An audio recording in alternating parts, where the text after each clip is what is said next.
环球大战线深入世界最前线，全球各地的观众朋友，大家好，我是叶思敏。我们先欢迎来宾，前资深外交官介文吉介大使。思敏好，各位朋友大家好。时事评论员王尚志尚志哥。思敏好，观众朋友大家好。好，还有资深媒体人彭华干哥。思敏好，大家好。观众朋友，今天要来关心的是中东情势，是我们今天的主大题哦。是以哈谈判到底接下来和平有没有望，还是假象呢？沙国最新消息投向了中国大陆的这一方。那么另外一头，我们今天也会来关心的是胡塞组织，则是用导弹来狂轰耶路撒冷。中东现在全面要失控了吗？今天一起来做关心。首先，节目开始先关心3个火线话题，我们会请来宾来帮我们做解答。第一个，哈马斯在这一次的和平谈判之下，真的他会愿意放下武装吗？还是他根本就对美国跟以色列基本上是不信任的，绝对最后是不会妥协的吗？这第一题。第二个问题是，以色列现在喊停火，但是呢，我们看到他仍然是针对加萨地区狂轰滥炸，是真的想要谈判吗？还是趁着谈判的时间，还可能再度的对哈马斯来下重手呢？最后一个，今天会来特别关心的是，沙烏地阿拉伯据传现在已经靠近了中国大陆这边的方向来靠拢，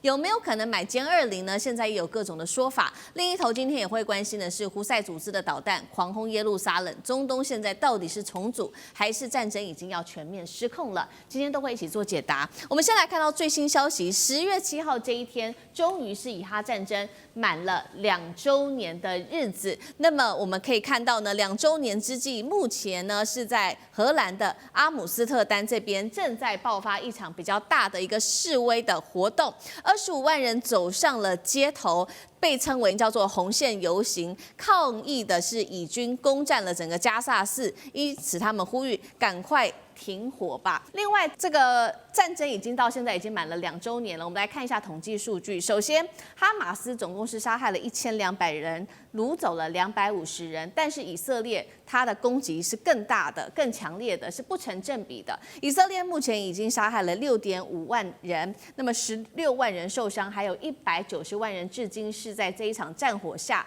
流离失所的。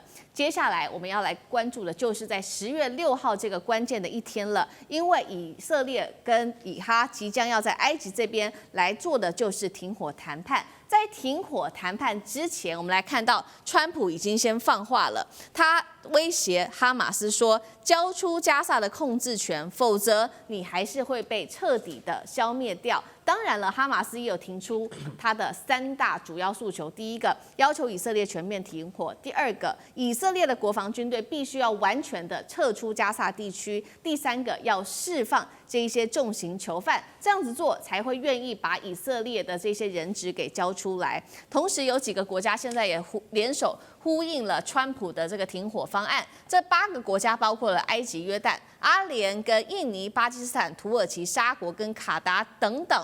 那么我们来看到的是，谈判期间呢，以军却是仍然现在在空袭，即使国务卿卢比欧说现在应该要暂时不要再轰炸了，但是我们看到以军光是4号这一天就炸死了36人，这当中更是包含了儿童。这到底以军有没有想停火呢？外界也是画上一个问号。那么本来是要送给加萨地区来自于其他国家的这些重要物资，也遭受了攻击。它是全球监狱船队的物资被拦截下来之后，在这些上面的人士这些公益人士他们有特别讲到说，针对以军对他们做一些非人道的攻击跟拷打等等。其中被抓下来被羁押的这位是环保少女桑伯格，她也被逼迫。我们来看到这张照片，就拿着国旗，并且根据他的说法，他说以色列逼迫他得在大家面前亲吻以色列的国旗，并且拍下了这张照片。还有来自于加萨妇女自己亲身的控诉，说自己被逼迫以身体来换取食物。这个是来自于加萨地区妇女的最新说法。节目一开始要请教大使怎么看了？哈马斯接下来真的会愿意放下武装，交出加萨地区来做这一场和平谈判吗？还是他根本也不信任美国，根本也不信任以色列呢？那以色列的做法到底是什么？他说要谈判，但是一边又狂轰炸，大使怎么看？这个哈马斯会不会放下武器？事实上，在谈判之前，这个美国的国务卿 Rubio 他说他也不知道，他说谈了几天就会知道。所以现在在10月6号开始在开罗的这个谈判啊，那么美国现在又搞了一个时间，所谓的时间压力，他说这一次只谈1个礼拜，那1个礼拜谈不好的话，那到时候再看，那川普可能又要放出这个威胁的话语。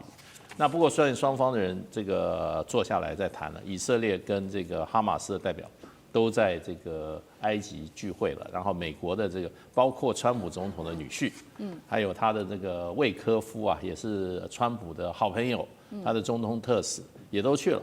所以呢，目前就哈马斯来讲的话，他讲的很明确的一点，就是说他会释放所有目前还在手上的人质。如果有这些人质的尸体的话，他也会把他们交出去，就是这样子。那其他的话，是不是像川普在他20点的这个声明里面，这个方案里面，第一个你要缴械，第二个你要撤出来，你要把加沙人叫出来。那这个部分的话，哈马斯没有明确的承诺，那个就要看在谈判的时候到底是如何。不过对于将来未来的这个加沙走廊的话，怎么治理？就如果和平了以后。怎么治理加沙走廊？其实哈马斯有一个具体的这个建议，他说应该由巴勒斯坦人的专业人士组成一个这个治理的团队来治理加沙走廊，也就是说还是8人之8。那这些都是这个哈马斯部分他所做出来的承诺。那对川普来讲，他只听说。哈马斯说要把剩下的人质，大概40多个吧，还有他们的尸体交出来的时候，川普就说这个事已经是了不起的成就了，这是我解决了一个人类3000年来的一个问题。川普想拿这个诺贝尔和平奖拿疯了，所以他讲他只要人家他开了20点，人家答应他2点，他就已经变成怎么样？他已经大胜利了。那不过说实话。这个谈判现在正在谈，我想，你会说他会不会放下武装，然后交出这个加沙？你觉得吗？这些人命都不怕，命死了那么多人，对不对？他交出来是什么意思呢？是投降吗？你觉得这些人会投降吗？所以我觉得这个事情没有那么简单。那川普反正诺贝尔和平奖很快就要公布了，如果没有他的话。那川普可能也兴趣不大了，那就再回去继续打吧，所以这个世界好像很多局势都是川普出来才搞得定，不过这是以色列愿意配合演出，主要是川普玩硬的，川普这个事实上很多传闻说川普跟这个内塔尼亚胡事实上电话里讲的时候，川普发怒，用3字经，然后呢对付这个内塔尼亚胡。然后另外一方，内塔尼亚胡前阵不是到美国去求救兵吗？结果在这个白宫的椭圆形办公室，这个内塔尼亚胡被逼着做了一件很没有面子的事。川普说打电话，拿个电话来现场拨，拨给谁？拨给卡达的总理，道个歉，说那个卡达总理你好，我是川普这个内塔尼亚胡就坐我旁边，他要跟你道歉，然后就叫内塔尼亚胡当面跟他道歉。当然，内塔尼亚胡也不是省油的灯啦，他也不吃眼前亏啦。不过，所以说，我看昨天6号开始谈判嘛，在谈判之前，很多西方的媒体，尤其欧洲媒体都在说，以色列到底停止攻击没有？那个时候在6号早上没有。然后再讲到这个现在你说这个在阿姆斯特丹20几万人上街啊，其实他们是抗议他们欧洲人为主的这个全球监狱团队。被以色列全歼，没有一个可以去发放他们的人道物资，而且所有的船都被扣，是，然后人有些来就给你羞辱一下、教育一下，就给你遣返。所以这一次欧洲主要有差不多40个国家、40多艘船，以欧洲国家为主的这个欧洲人道援助大军被以色列完全歼灭，那所以他们不上街。他怎么发泄他们这个挫折感？所以我们一边看到的是以色列，它在这个和谈的期间，它仍然是持续的轰炸。所以现在可以看到，其实，在中东许多的国家对于以色列或者是美国还是具有极大的不信任度的。尤其我们今天要来特别看到的是沙烏地阿拉伯这一回，是不是他希望能求助中国大陆的帮忙呢？指的就是这些比较具体的，在军事武器上是否他要转向大陆了呢？我们来看到一个是阿拉伯最近疯狂播的一个片段，是他的国庆影片。在这个国庆影片当中，我们来看到画面上，他硬是把大陆的歼20搬到这个影片当中，还涂上了沙国的国旗，并且挂上了这一架飞机它的编号。影片在上架之后是秒删除，但是引发了大家的讨论。那事实上，大家也在看说，最实质的就是确实沙烏地阿拉伯跟中国大陆最近是有见上面的，是沙烏地阿拉伯的高层，他的代表团才到北京，跟中方的这个装备发展部的一把手，他叫做许学强上将，他亲自接待，而且双方在当时呢签下了一份秘密协议。外传就在解读说，是不是沙国就在这一份协议中打算甩掉美国投向大陆武器的阵营？这一方是针对沙烏地阿拉伯，另外一头我们要来看到是胡塞组织最近的动作也非常的多，针对以色列进行了攻击，它使用的是巴勒斯坦2高超音速导弹，命中耶路撒冷，逼得数百万以色列的人现在疯狂的逃到了避难所。接下来沙国有没有可能就选择中国制的武器？这个会不会成为一个开头？其他国家也会跟进吗？尤其是我们看到歼20，干哥怎么看？歼20是不出口的。那如果说许学强跟那个沙烏地阿拉伯的王室签下了秘密协议的话，应该不是歼20，应该是歼35。因为歼35的可能性比较大。为什么？因为它在层级上面是低于歼20一级的。那老实讲一句，歼20类似像美国的 F-22隐形战机一样是不出口的。为什么？因为这种飞机是属于他们的空中的最高的力量的化身，所以说它有很多数据是机密的。那今天也坦白讲，如果要出口歼20到沙烏地阿拉伯，以沙烏地阿拉伯空军的素质，根本连维护都没有办法维护，连维修都维修不了。我说句实在话，像以色列、像日本、像荷兰这些最先配备 F-35的美国盟友，他们对于维修 F-35是伤透了脑筋。为什么？因为一定要美国技师在现场，你还要等料，你不能备料。所以说 F-35是一款第5代战机之中非常娇贵的一个压力跟负担吧。所以大家要晓得说，如果沙烏地阿拉伯是真的想要对中国的歼20有兴趣的话，必须等到歼36跟歼50的第6代战机都成型以后，才有可能可以谈歼20的出口。为什么？因为就是你必须要先发展，先研究，然后再服役。那如果说你确实服役之后，那我们对于下一代的发展也有一个眉目之后，才有可能谈出口。那歼20，尤其是以歼20这种全空优重型的战斗机而言，它的成本非常高。虽然说通常而言，我们跟中国武器跟西方武器在同级武器的比较上是比较便宜的，但是歼20的单价到目前为止，恐怕现在已经到了$1.5亿一架以上。那真的是非常的贵了。那所以说，我相信沙烏地阿拉伯虽然说石油很多啦，但是他也要想一想，到底他买得起买不起。是。那所以说，现在最有可能应该是谈歼35。我觉得歼35是要快速出口，以这个建立他们中国在航空飞机的制造、战斗机的品质上面的提升，是一个很大的亮点，应该是朝这方面去谈才对。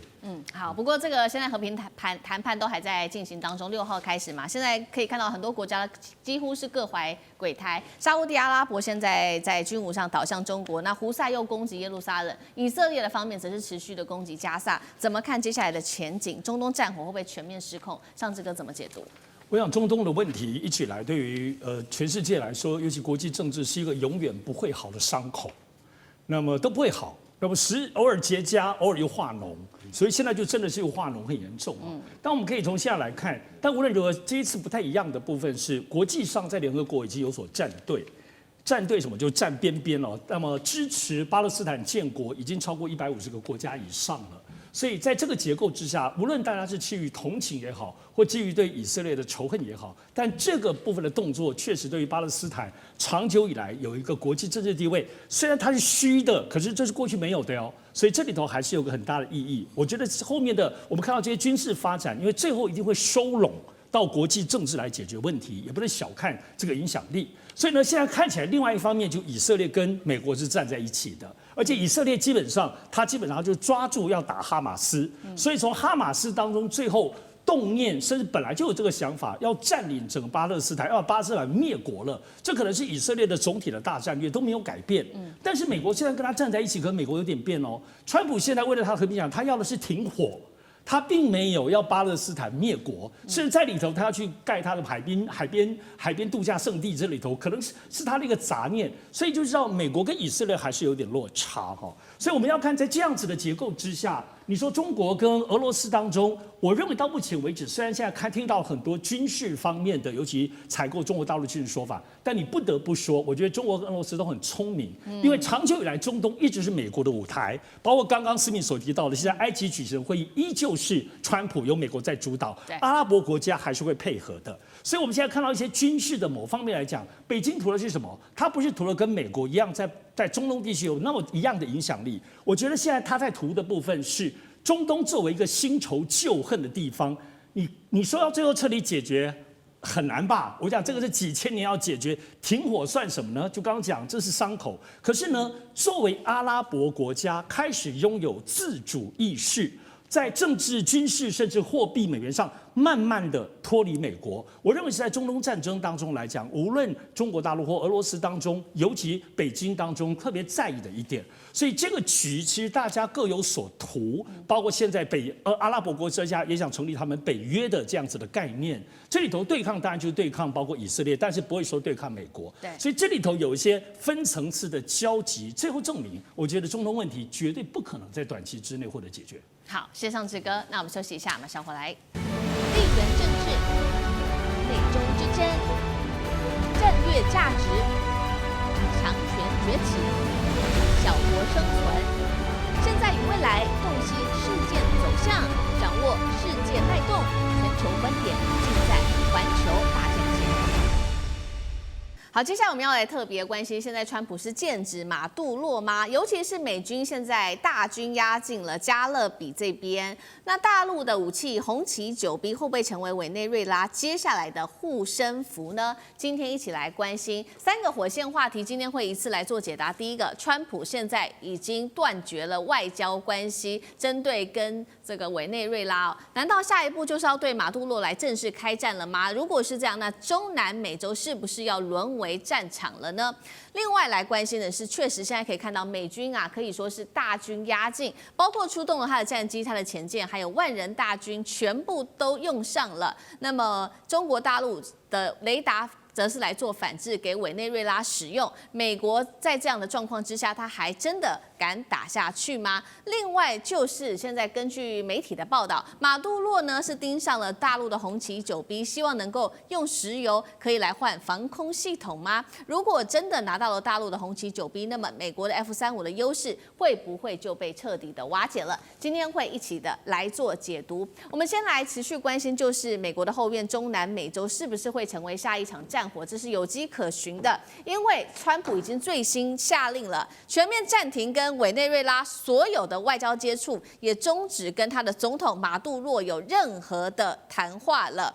那么他也说了，接下来他透露要开始来关注，就是在路上毒品的走私活动，这是来自川普的说法。他说海上毒枭已经被歼灭了，现在要朝陆地来做搜刮。外媒就认为说，川普这一系列的动作，种种的迹象可以解读，就是美国接下来会跟委内瑞拉直接开战，而美委开战的可能性正在大幅的上升当中。真的是这样吗？川普现在断绝跟马杜罗所有外交管道，代表已经决定要跟委内瑞拉正式开战了吗？大使怎么解读？现在是已经到了快要开战阶段。可是川普哈，如果开战的话，是不是师出有名？那这是一个问题，因为川普又那么想得和平奖，他说他解决了人类3000年来的问题，结果呢，他跟委内瑞拉居然派兵去打人家，他还要不要和平奖啊？对不对？那就是说太言行不一了吧？川普的问题呢，就是说他事实上讲话很狠，然后军队也布上去了，可是他又做了一件事，让人家就很怀疑。他悬赏5000万美金，要把这个马杜罗抓到。那其实这种做法的话，就是逼马杜罗被他内部的人干掉。有人想这个把马杜罗脑袋送上去，然后赚5000万美金，这不是好事吗？所以这个已经宣布了蛮久了。另外一方面，美国虽然在海上集成了好几艘所谓的委内瑞拉毒枭的快艇，可是都不是在委内瑞拉的领海，那是在公海上面，他击毁的。那这个他只公布影片。那当然委内瑞拉强烈抗议啦。可另外一方面，前几天10月3号的时候，委内瑞拉的国防部长说，他说他们发觉5架不明的外机侵入到的委内瑞拉的防空识别区。所以事实上有这种军事威胁的动作蛮多的。可是会不会真的开火呢？现在不知道。那现在他就是把他过去跟委内瑞拉政府接触的外交这个所谓的特使，他已经下令说，你也不要跟那个委内瑞拉政府去怎么讲去接触了，我们现在断绝外交接触。那其实从某种程度上来讲，可能是一种施压。对，因为委内瑞拉虽然看起来这个国家挺乱的，可是马杜罗也不是省油的灯，他已经宣布了，他有一个计划，叫什么呢？叫独立200计划。这个独立200计划呢，他已经宣布要启动284个所谓的战略部署点，284个，动员了250万民兵跟正式的军队，然后老百姓在街头已经举行了好几次反美的游行。这个展现对马杜罗政府的支持。其实我觉得美国当然是希望由压力来造成他马杜罗在国内这个失控，由美国主义的马杜罗的这个政敌来接掌这个委内瑞拉政权，这样他就可以不战而屈人之兵。那如果说不能够达到目的，他是不是真正要跟委内瑞拉的做一场军事的硬拼？那就对美国来讲应该是有一点杀鸡用牛刀，而且你的目的到底是什么？对，你的目的。那有一点让人家觉得，这个美国大欺小，那最后万一也没把马杜罗搞掉的话，那川普的面子放哪里啊？对，好，不过现在可以看到，美国跟委内瑞拉可以说是战火一触即发，非常非常的惊险之际。当然了，现在呢，大家都把自己最厉害的武器全部搬出来。先来看美国搬出了什么武器？美国呢搬出了它的多架战机，还有核动力攻击潜舰等一系列都战力全部部署到了加勒比海。这当中还包括这边提一下，MQ9死神无人机、8艘海军舰艇、1艘核动力攻击潜舰，还有它的 F-35B、F-22战机等等哦。那么另一方面还再加上了4000名的士兵，可以说这规模非常的罕见。那我们来看看委内瑞拉，它则是搬出了什么呢？除了它在政治上面、在外交上面，现在寻求俄罗斯跟教宗的求助帮忙之外，同时它也把中国大陆的一系列武器给搬出来了。好，包括在空军方面，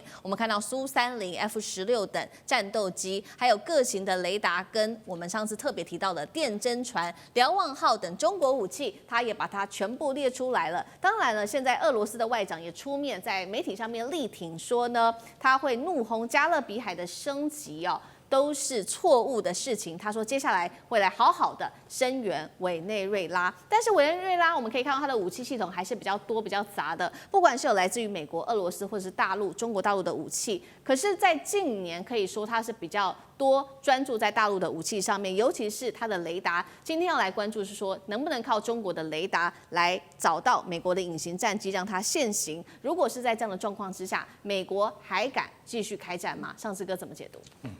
委内瑞拉之所以有那么多武器，至少跟其他国家比，没武器好很多哦。不得不说，他当年的那个很疯狂，但我还蛮喜欢的那位有这个所谓的印第安人血统的这个查韦兹，他当时花了很多钱买了各类的武器。当然那时候中国的武器还没有特别起来。当然现在眼前我们要特别关注的部分，其实还是有2个命题。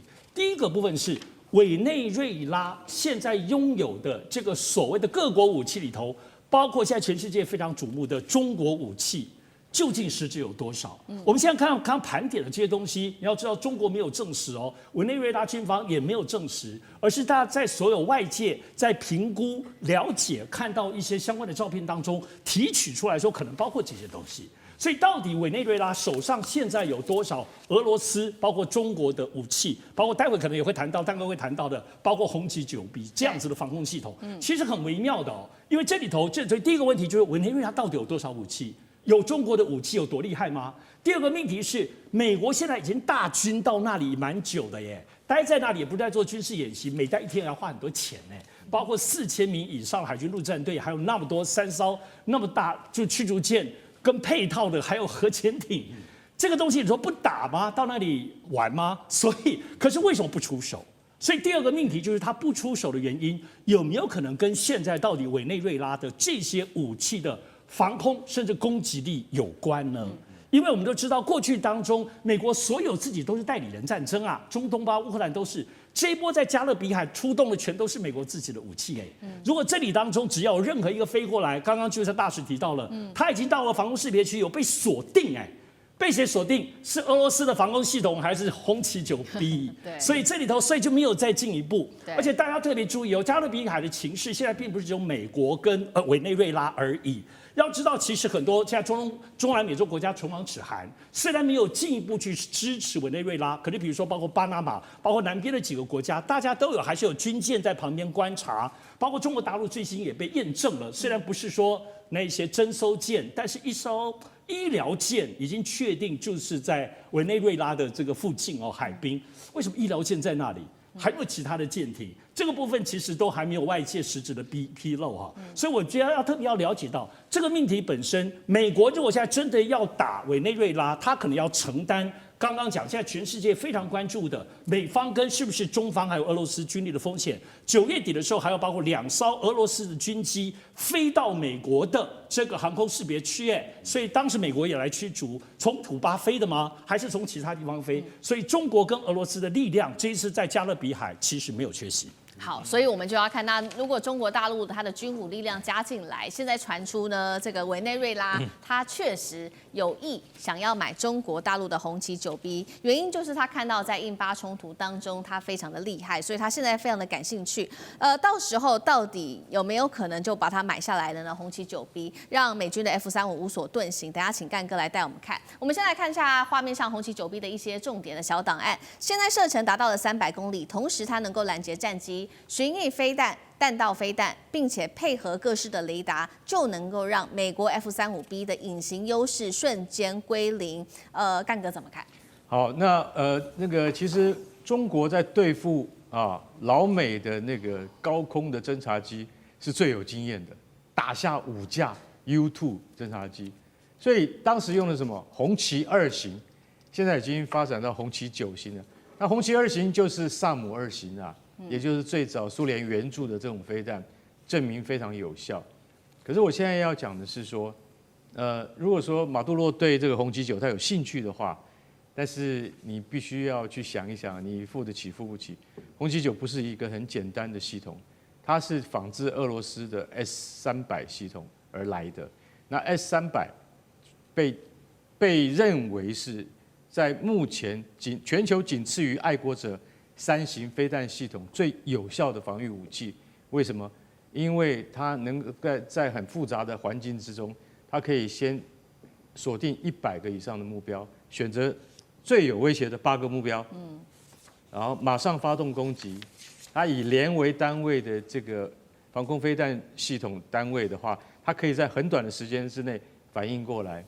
但是我还是必须要再次强调，连全球战果最好、打得最多、用得最多，然后呢，一天到晚都在使用爱国者飞弹的以色列，他都必须要承认，爱国者3型它的总拦截率是57%，啊，这么低啊！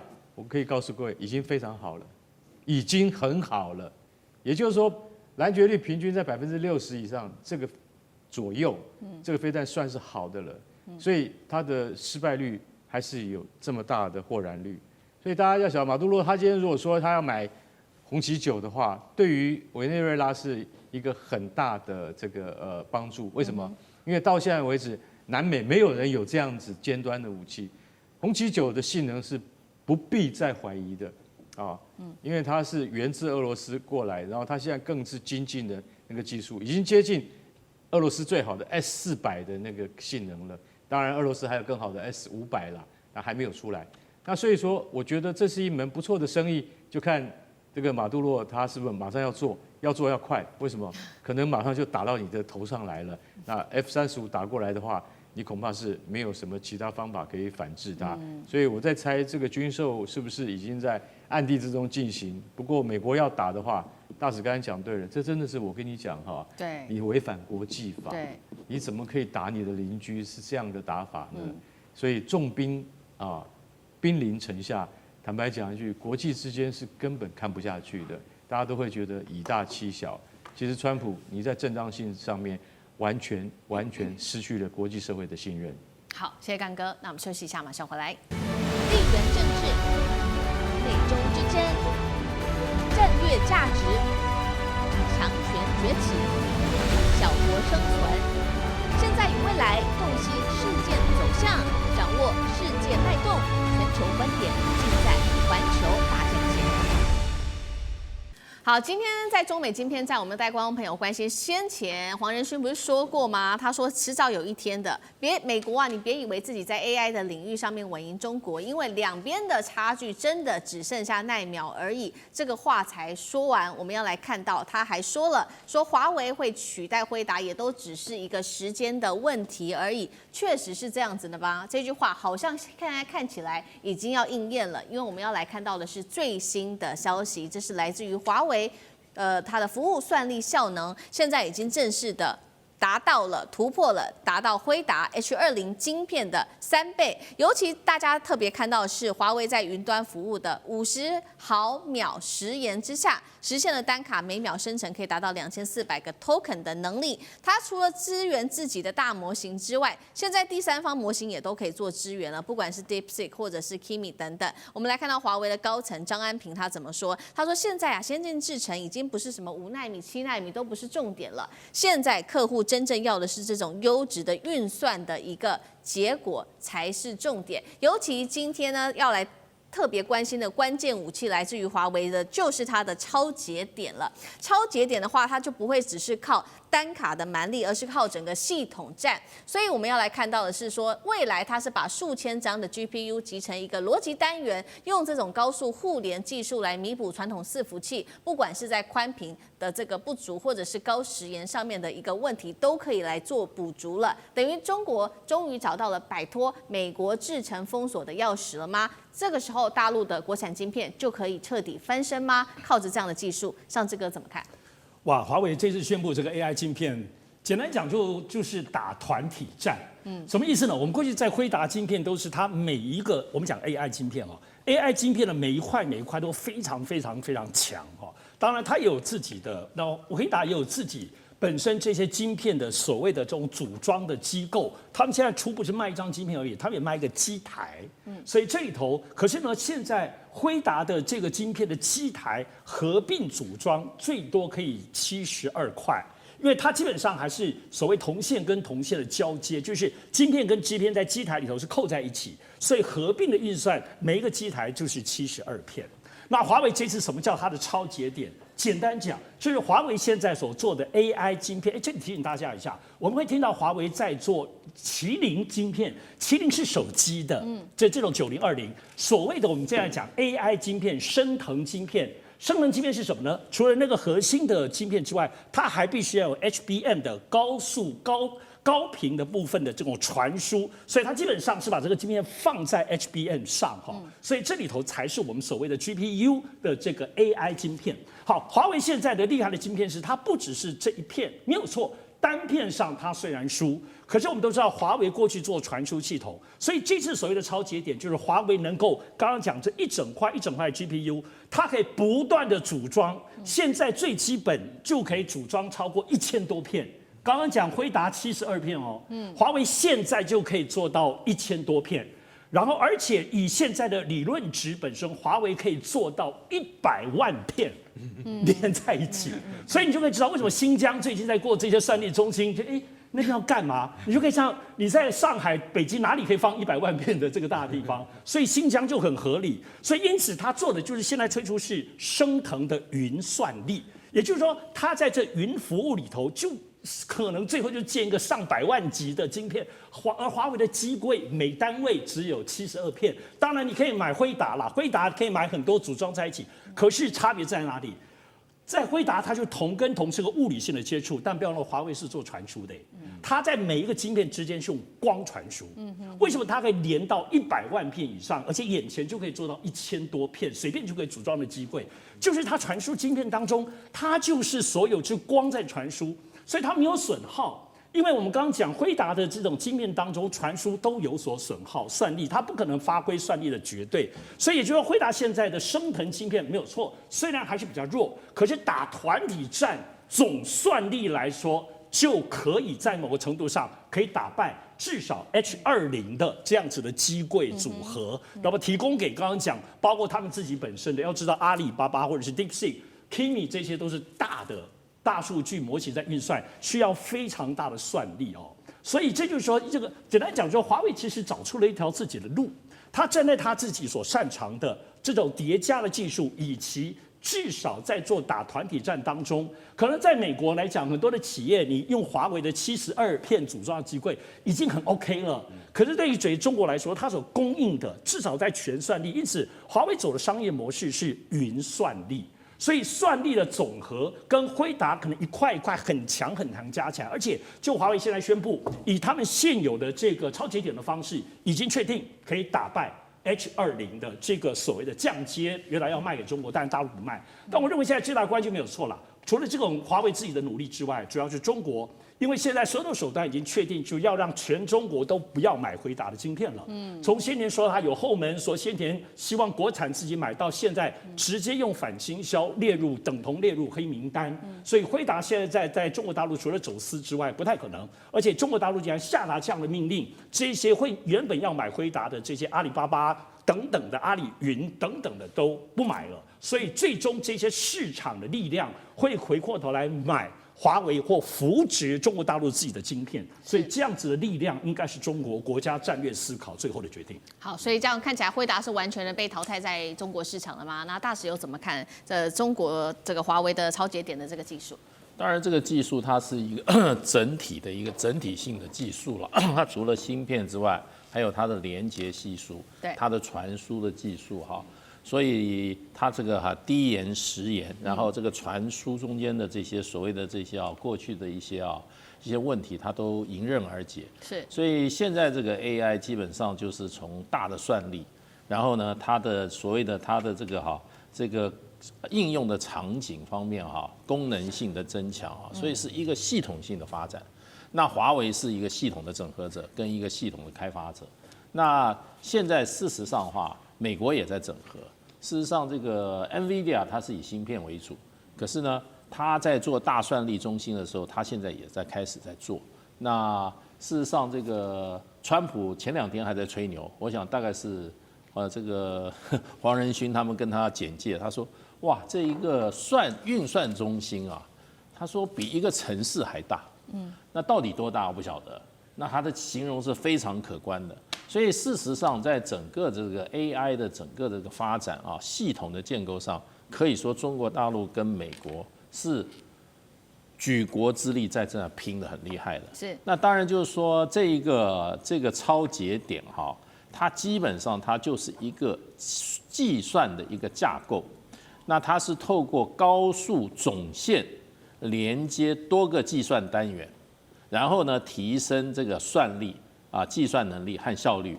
那么适用的场景呢，包括 AI 的模型训练、大数据的处理，然后大型数据中心、企业级数据中心及小型工作站。所以 AI 现在华为搞的是怎么样系统的连接？是。那这个部分的话，当然它的所谓的基底还是要靠它的芯片伺服器。那可是问题就是说，你这么多东西连接在一起的话，那你这个连接它中间的时延，就是说时间的延，它可以把这些技术都克服。所以现在的 AI 基本上除了晶片以外，还有就是整个系统的建构。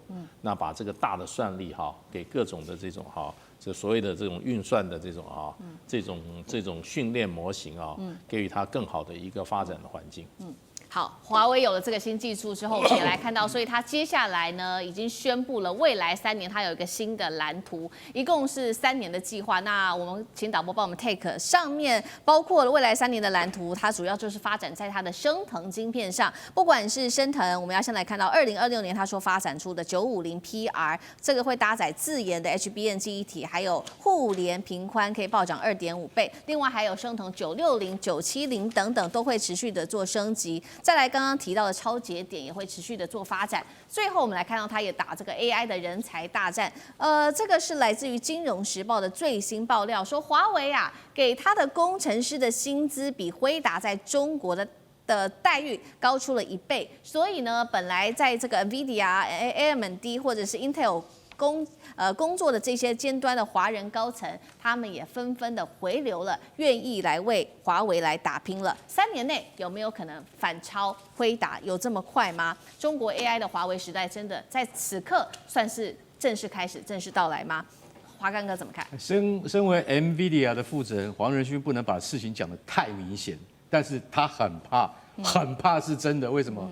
因为这个工程师私底下就讲，你要问我是多少钱被挖走的，我当然不能告诉你，但是非常具有竞争力。什么意思？1倍而已吗？如果今天是只有1倍而已的话，我觉得很多在美国工作很久的工程师，他不见得那么容易被挖。你知道为什么？他要举家搬回自己的国家啊！老实讲一句，你归于回又不是那么简单。所以黄仁勋他很知道，他不但知道我流失了什么，或者是应该讲美国流失了什么，所以他认为说，现在美中之间只有奈秒之差很小。华为3年之内弯道超车，我跟你讲，明天一觉醒来，说不定你就在某些领域被他超过了，这都是有可能的。为什么？国家请整个国家之力在支持晶片产业、半导体产业，所以我觉得这件事情，老实讲一句，美国他始终没有去理解到他的问题在哪里。而且刚刚那个谁，上次有讲了，他说我干脆我跟你讲，他说他的 Unified Bus 它连接多达15488片升腾的 AI 晶片，15000多片，那怎么连啊？你是不是要等于一个城市一样？本来就是。那我们有这样子的那个计划跟场域，可以去做这样子的连接。坦白讲一句，没有一个国家是做得到的。你在美国，你要怎么样？要先选址，再设厂，再开始开发。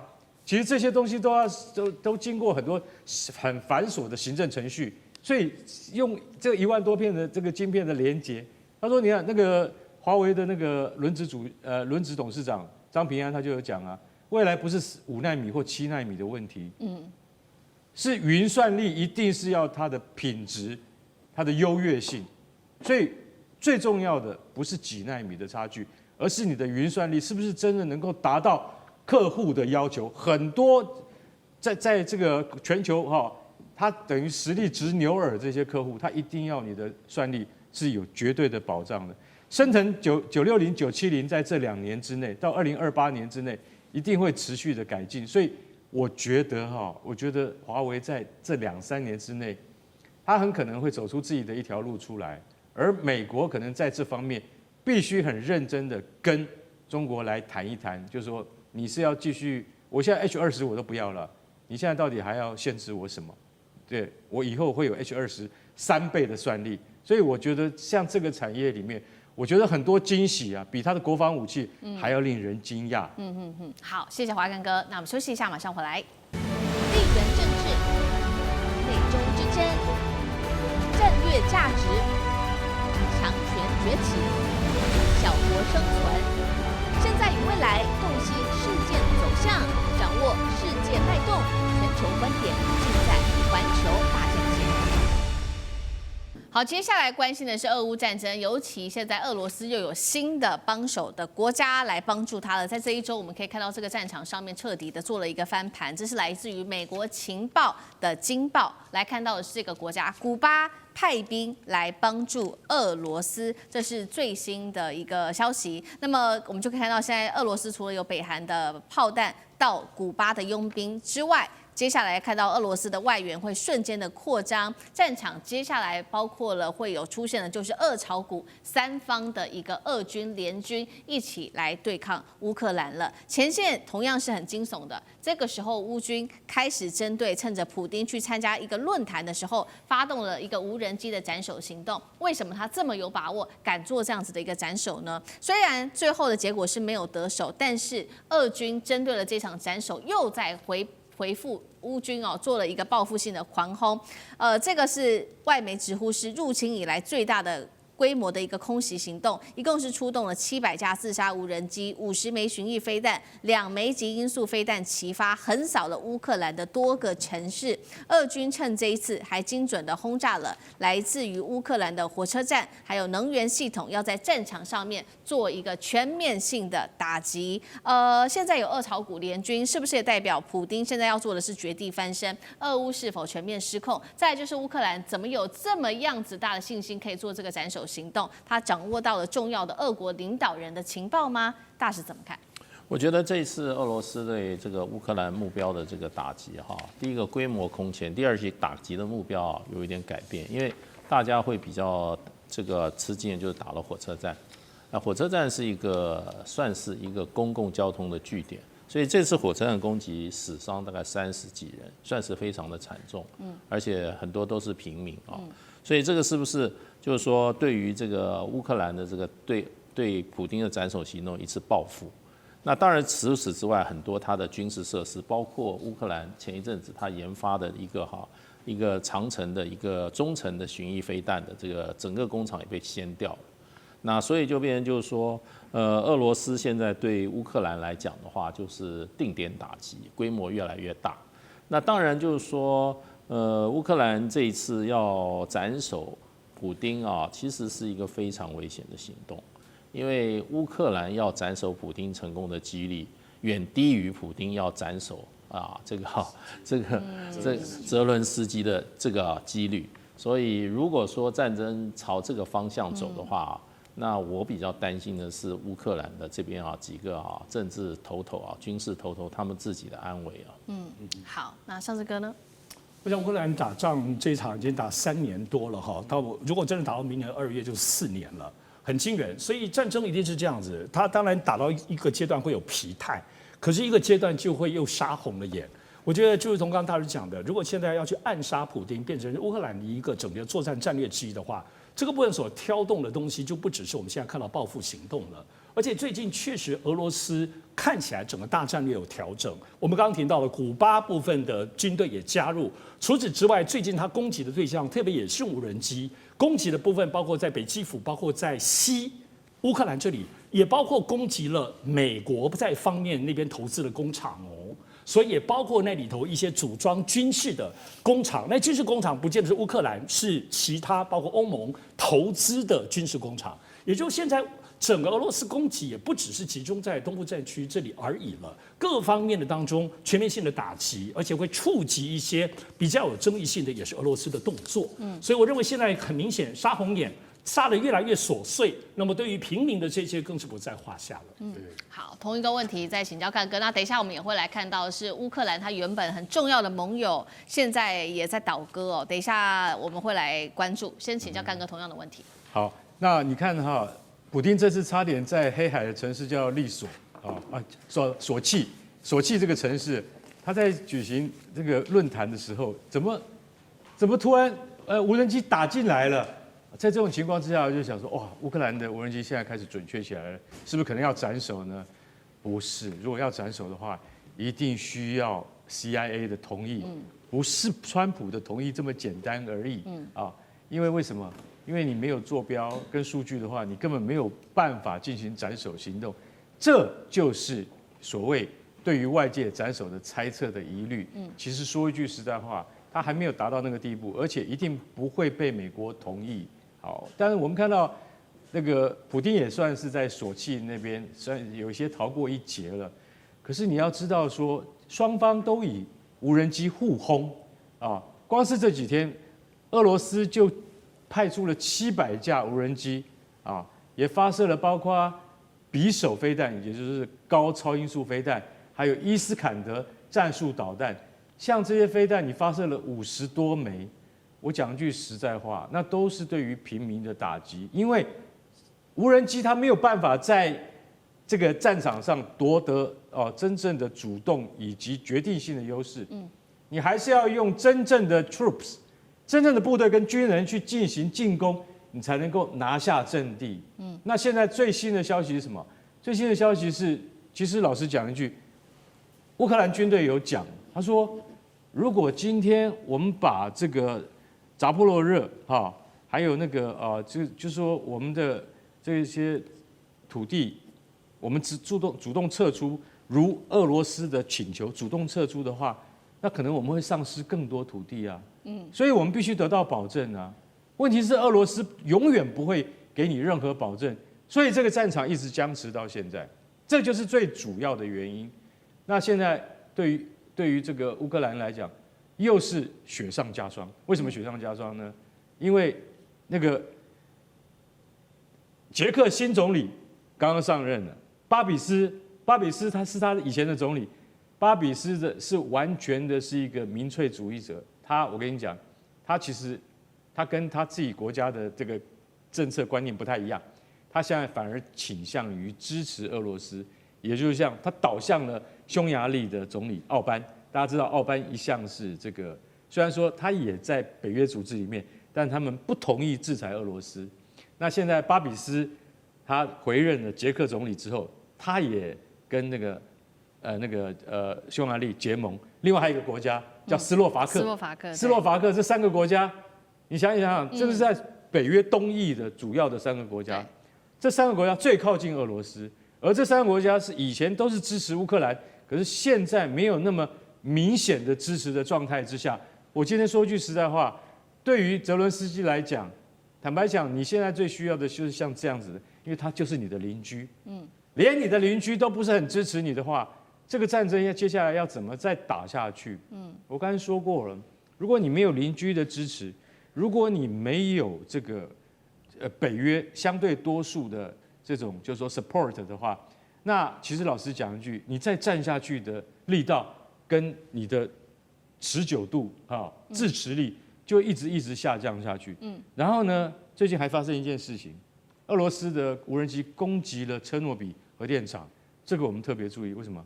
大家要知道，在1986年发生车诺比大灾难的时候，你要知道那个是炉心熔毁的巨大惨案，然后呢，就只好把整个车诺比核电站用那个就是水泥坟墓一样把它封起来，到现在已经40年了，明年就满40年了。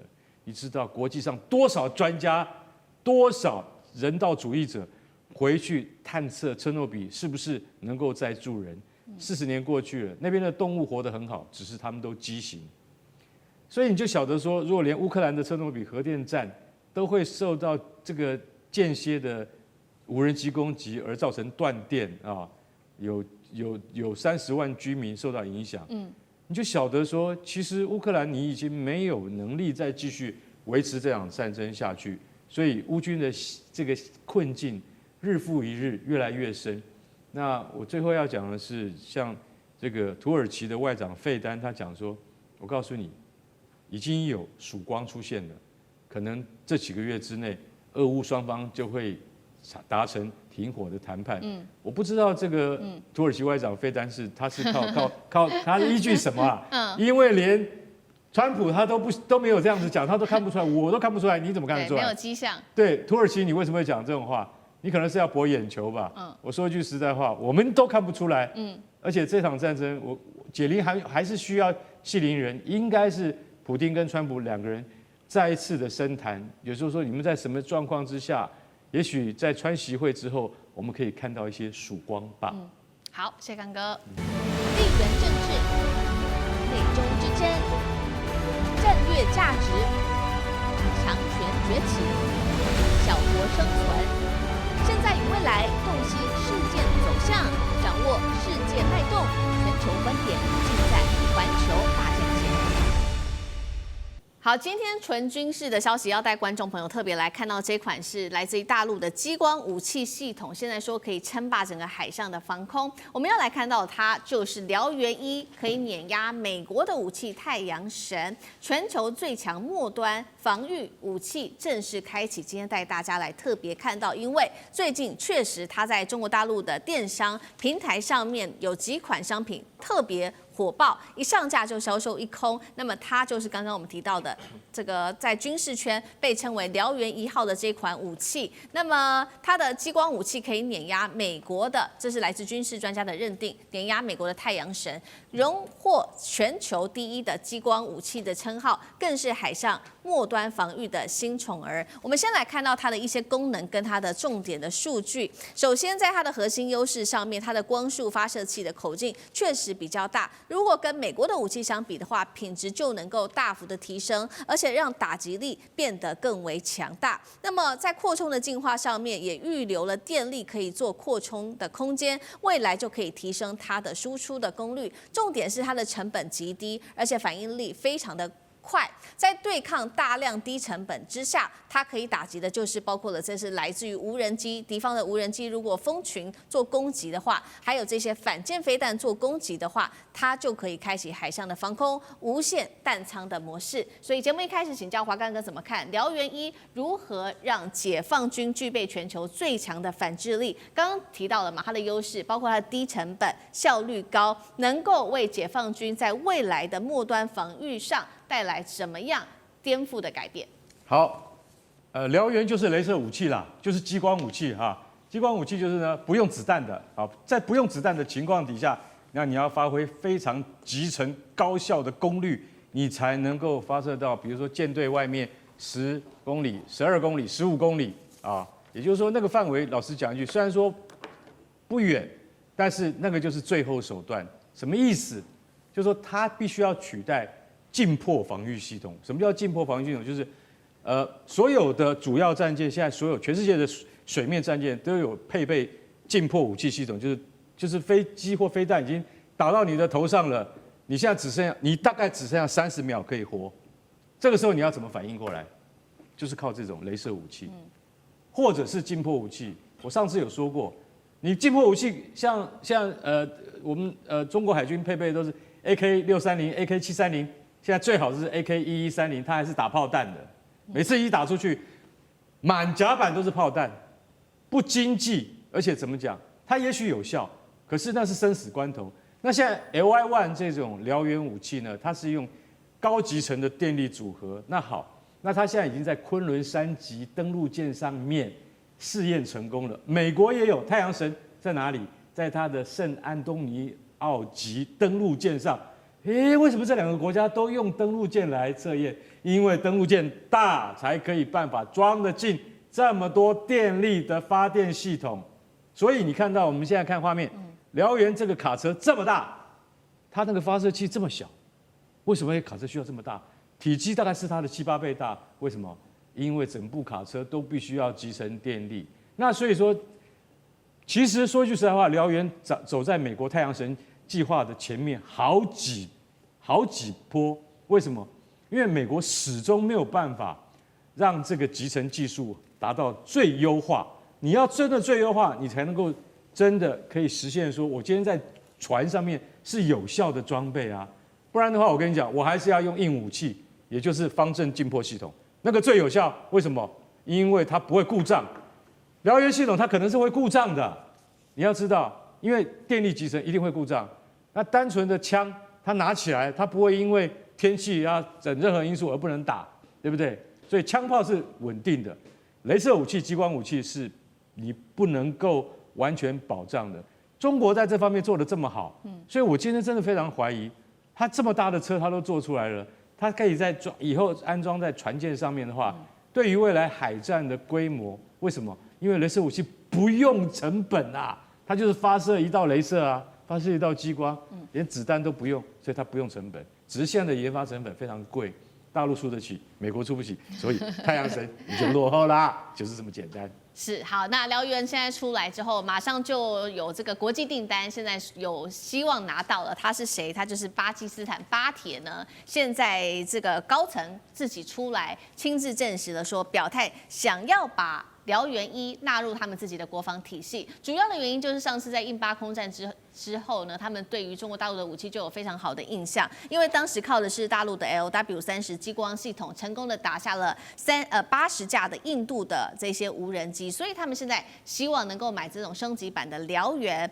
那也趁机把大陆的系统推向国际。那当然了，两个重点，就第一个，对于巴基斯坦来说，它可以弥补它自己的空防系统的一些缺陷。那第二件事情，中国大陆就可以借由这些实战的数据来升级自己的这些雷射武器的系统。那可是重点是，中国大陆会愿意卖吗？那如果真的卖了，然后有实战经验，大家就在看说，上次歼10C卖得很好嘛，燎原有没有也有这样的可能性？大师怎么看？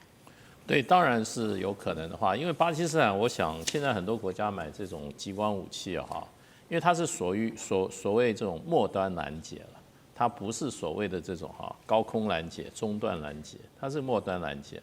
末端拦截的话，它这个武器真的它的成本蛮低的。我看了一个数据说，它每次就是说击发一次成本是$1。当然它的钱是在那个研发中，可是它使用的时候击一次是$1。那就是说它可以10公里这个5公里的话，那现在我的研判，它最有效的应该是打无人机，因为无人机说起来它的速度慢，然后呢，它这个飞的不是那么高，它在最末端的时候你现在看在俄乌战场上，有时候无人机有人是用枪打，对，有人是还有人用什么东西把它飞进你的小无人机是用什么东西把它打下来。那你如果有激光武器的话，成本低，那你不必是很大型的，你可能就是中小型的。你在这种重要的据点的防卫的时候有激光武器的话是蛮管用的那当然就是说，这个我们现在讲的这些激光武器，主要是讲它这个所谓的这种舰上使用的，那就变成它这个不需要具备大量的弹药，因为你要看这种最后的末端的防御体系它比如说以前那个我们用这种75快炮，对，噼啪1秒钟就给你打好几发出去的，啪啦啪啦一开就是那个子弹就跟那个炮弹就跟什么就跟那个什么制造就是好像跟那个爆炸一样全部都是那个炮弹。可是你用这种的激光武器的话，你就可以怎么讲？就可以省了很多的钱。那中国大陆激光武器这个燎原1这次在这个93军演的时候，这个出了大风头。其实它之前也有，因为沙烏地阿拉伯已经买了激光武器。那我自己认为，就是激光武器可能大家最后会对它最欣赏的，就是说它的这个对无人机在战场上的能够发挥的效用。那可能就变成就是说会是新形态战争里面大家会认为是对抗无人机的一个利器。有关现在这个激光武器，我讲在中国大陆，我看到一些报道，包括研究论文。大陆上发展很多，他们还是有很多军事论文。它基本上2个极端，一个极端是航太，也就是说现在对于大陆的激光武器是放在卫星上，未来作为有攻击性的武器，这一块现在也是推进的很深远。那外界当然所知不多。此外的话，就是配备在现在的传统，我们知道刚刚船舰上，以及现在包括这一次93阅兵当中已经看到，就是在战车上。所以这个部分其实很明显，没有说像刚刚大使讲的，就是为了无人机。都知道无人机是未来战争当中非常非常主流的，包括机器狗，不要说那些无人机，还有无人机、无人载具，类似像无人飞机这样子的。那这些东西未来的高密集，我们经常听到说美国都要买什么乌克兰那些乱七八糟很破的那个所谓的那些无人机都要买几万架所以美国会乱买这些东西吗？没有，不知道会不会买，但就知道未来可能无人机的攻击是几千几万架出现的，你没有办法就传统的弹药打了，一定就是雷射武器。所以雷射武器作为防御性，我们现在其实已辗转听到，包括在一些网络上都有听到说，现在所有能够放的，因为无人机会攻击所有的一切，从空军、海军，包括到陆军，因此它核心的配备本身来讲，其实多方面，我相信中国大陆是全面推进的。只要无人机、无人狗这些再推进，全世界这一些中国大陆在雷射部分一定会领先。当然，我要讲最后要讲的部分是，在有关于雷射部分，其实中国为什么有优势？都知道，刚刚前任干哥讲，能源、电力控制是非常重要的。因为你每发射那个雷射，不是像我们看到这个照片这么管一个光柱啊，人家就是可能就几毫米、0.几公分，砰，把你打穿，你那个无人机或你炸弹就烂掉了。所以它其实这种集中式的东西有2个重大的问题。因为我过去其实参与这个中国大陆的新能源，我非常知道这个后面就是巨大的电池，所以这个电池系统你如何密度很高，要比新能源车的集中瞬间密度更高，要有很新的技术跟很新的材料哦。